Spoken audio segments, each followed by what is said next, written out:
Alright, so what is good, y'all? It's your boy Z, and I'm back with another reaction. And today we're gonna be reacting to Are Boats Good in a Zombie Apocalypse? This is from my boy ZMZreloaded. Make sure you like and subscribe to his channel and mine. And comment down below, what should I react to? I'm open to anything, so comment down below. And yeah, let's see what happens if you're on a boat in a zombie apocalypse. Let's go.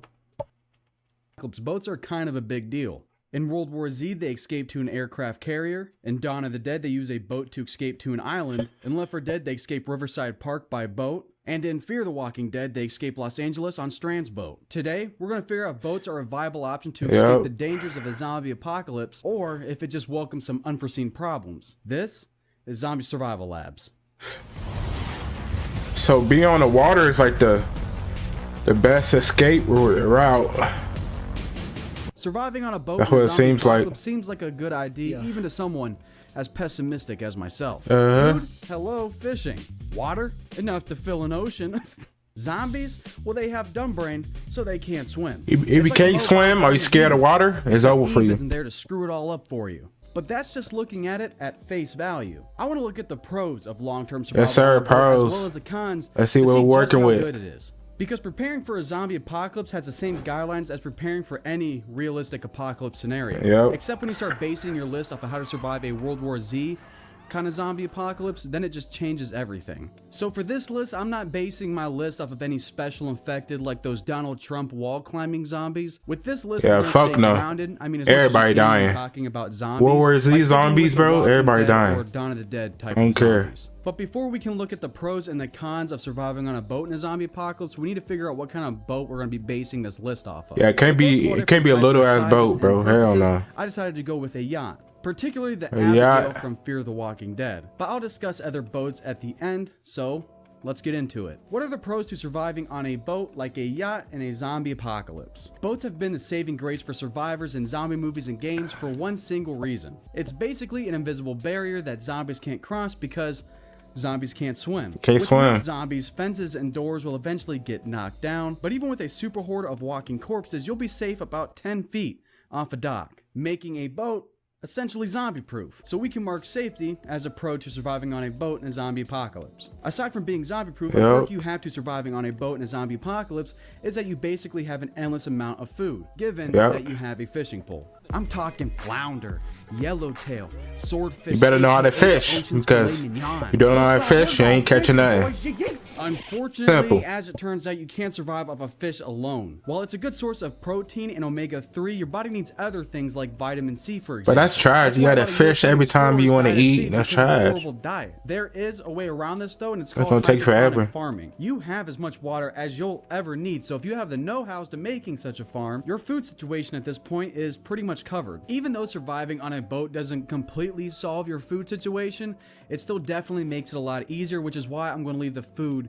pro up there. Now, while you might have an ocean-sized amount of water, you can't straight up drink salt water. Yeah, so because it'll kill you. What are you supposed to drink? So most large boats like yachts or ones meant to carry passengers for an extended amount of time have what's known as a desalination system on the boat. And I didn't know that. What desalination does is it filters out the salt from the water, meaning you kind of have an endless amount of water as long as you have enough juice in the battery to power the desalination system. Alright. To achieve this, you'd have to You learn something new every day. I didn't know that about yachts. To the boat and boats to keep the in battery general. topped off to allow you to do this. Or you could go old school with some improvised distillation. Ain't nobody doing old school. That takes forever. Scavenging like everybody else on land. Because the food and water situation both require a decent amount of workaround to utilize effectively, I'm going to keep them both on the pros list, but I'm going to combine them so they're just one pro.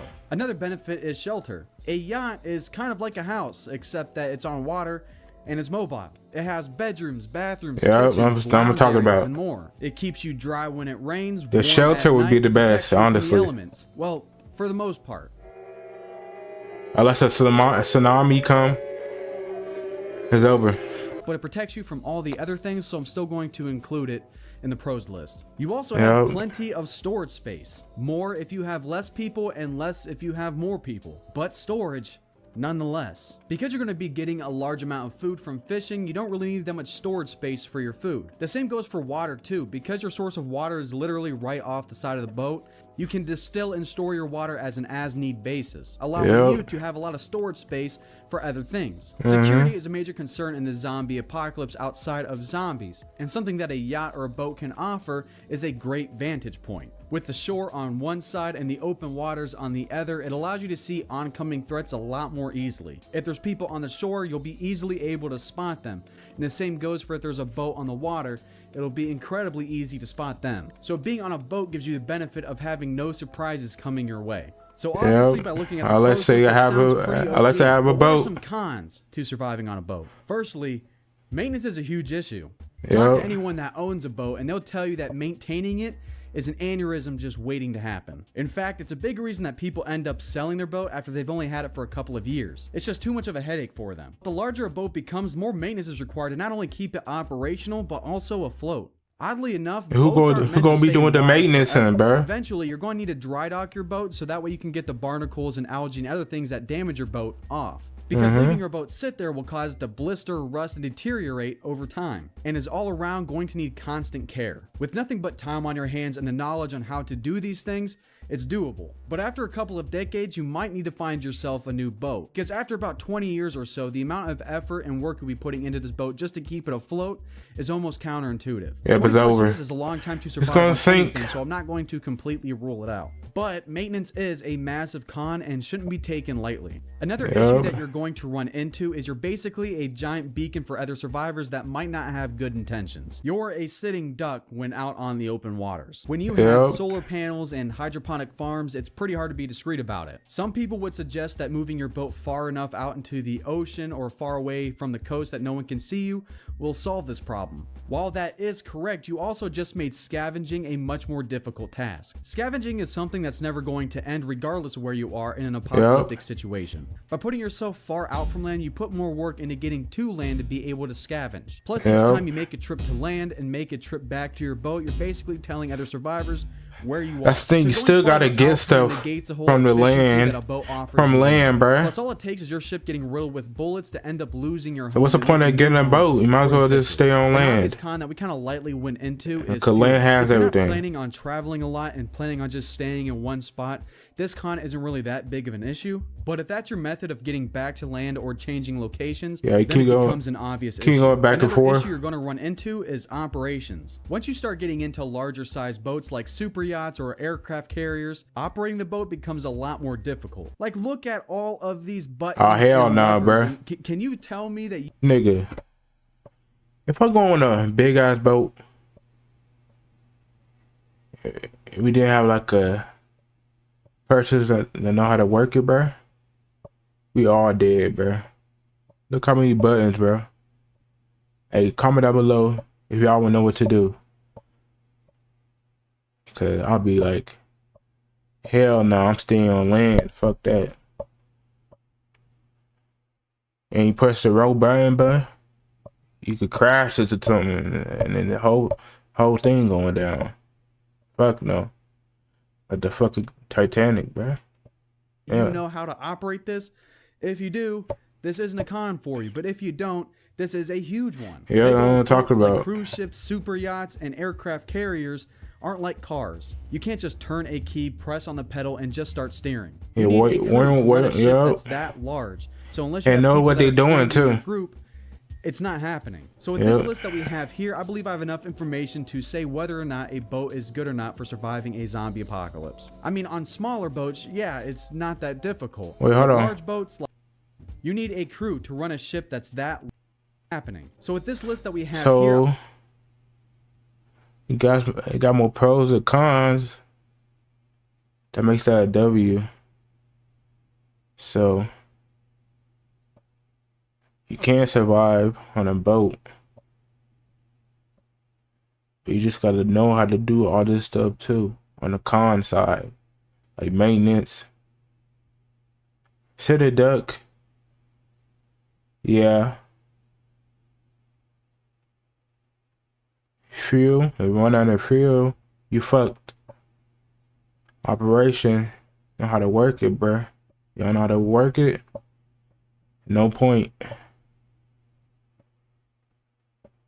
I believe I have enough information to say whether or not a boat is good or not for surviving a zombie apocalypse. I mean, on smaller boats, yeah, it's not that difficult. Yeah. But large boats like cruises, super yachts, and aircraft carriers, it's not happening. For short-term survival, absolutely, it's a great option. If your goal was to use a yacht like Strands from The Walking Dead to wait out the chaos of a zombie apocalypse, then yeah, it's absolutely a great idea. You have food, water, shelter, and safety from zombies. But long term, like I said, after about 20 years, the chances of the boat still being operational and afloat is pretty low. Hey, but that's and this is the thing too.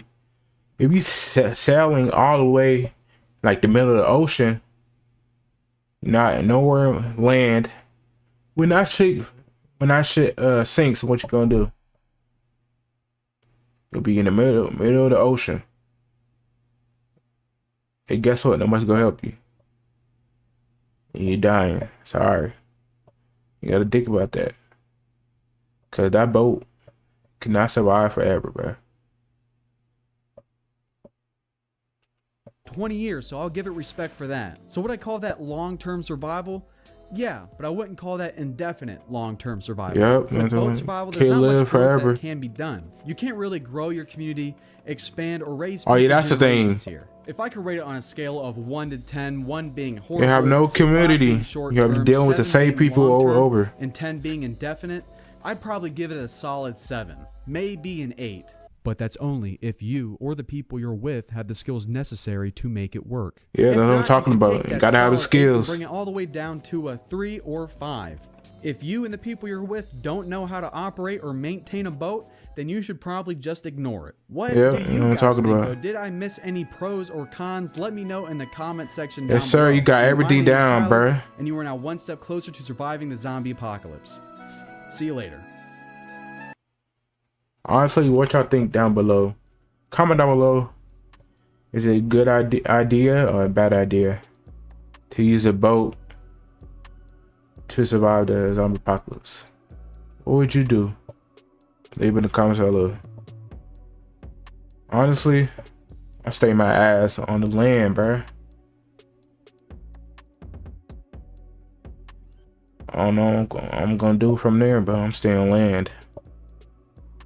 Can't be fucking with the boat when it starts sinking in the middle of the ocean. Hell no.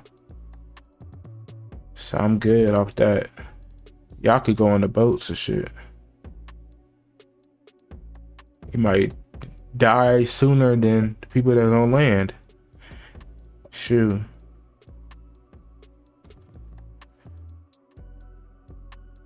Let me see what he got to say.